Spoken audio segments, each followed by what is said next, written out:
기존 코로나19 바이러스보다 전파력이 더 센 변이 바이러스에 감염된 BC 주민이 4명이나 추가로 나왔습니다. BC 질병관리본부는 지난 주말 코로나19 상황 보고서를 통해 BC주에서 검출된 코로나19 바이러스의 변종 환자 수를 업데이트했는데 새로 확인된 4명 가운데 영국발 변이 감염자가 2명, 남아프리카 공화국발 변이 감염자가 2명입니다. 이 중 영국 변이 바이러스 감염자는 모두 관련 여행 경험이 있었고 남아공 변이 감염자는 해외여행 이력이 없는데도 확진 판정을 받은 것으로 나타났습니다. 특히 남아공 변이 바이러스는 기존 바이러스보다 감염률이 50% 이상 높은 데다 현재 개발된 코로나19 백신도 효과가 없을 수 있다는 분석이 나오고 있어 재확산 우려가 큰 상황입니다.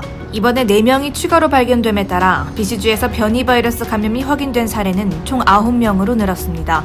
이 가운데 영국발 변이 감염자가 6명, 남아공 변이 감염자가 총 3명입니다. BC주의 변이 감염자 수는 현재 다른 주에 비해서는 낮은 편이지만 타주에서 넘어오는 여행객들에게서 바이러스가 전파될 가능성을 배제할 수 없다는 게 전문가들의 중론인데 헨리보건과는 만일 BC주에서 다시 급속한 증가를 보이기 시작한다면 이는 변종 바이러스에 의한 전파일 가능성이 크다며 BC 주민들은 지금 당장 해외뿐만 아니라 국내 여행도 자제할 필요가 있다고 경고했고 보건 전문가들도 BC주에서 발견된 변이 바이러스 일부 사례가 여행 이력과 관련이 없다면 이미 지역사회에서 변이 바이러스 확산이 시작될 수 있다고 내다봤습니다. 다음 소식입니다.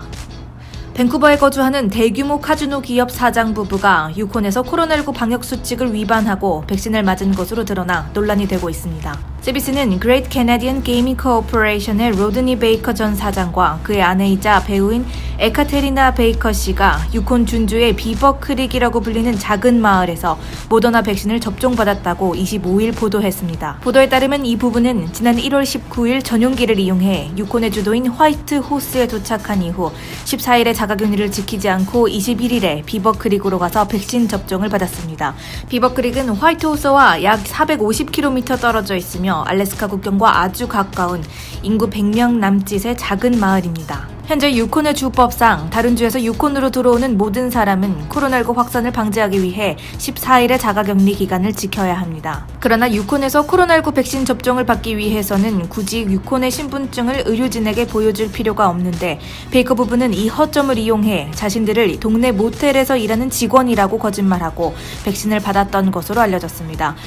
이들이 맞은 백신은 보건당국이 우선순위로 분류했던 원주민들과 외딴 지역 거주민을 위한 모더나 백신이었습니다. 유콘 당국은 지난 22일 발표를 통해 신원이 밝혀지지 않은 밴쿠버 2명이 방역수칙을 위반하고 비버크릭에서 코로나19 접종을 받은 것이 확인돼 화이트호스 공항에서 이들을 적발했다고 밝힌 바 있습니다. 이들은 1인당 $575의 벌금 티켓을 받은 것으로 전해졌으며 GCGC는 25일 베이커가 회사의 차장직을 내려놓는다고 발표했습니다.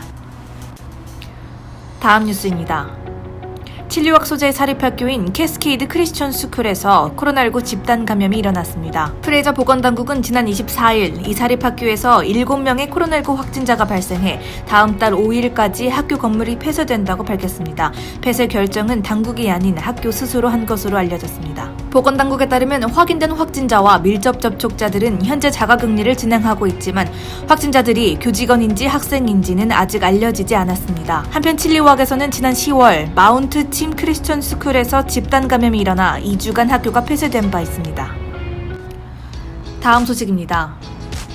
매년 봄마다 에보츠 포드를 화려하게 장식했던 블룸 에포브 포드 튤립 페스티벌이 4회를 끝으로 영구적으로 작별을 고합니다.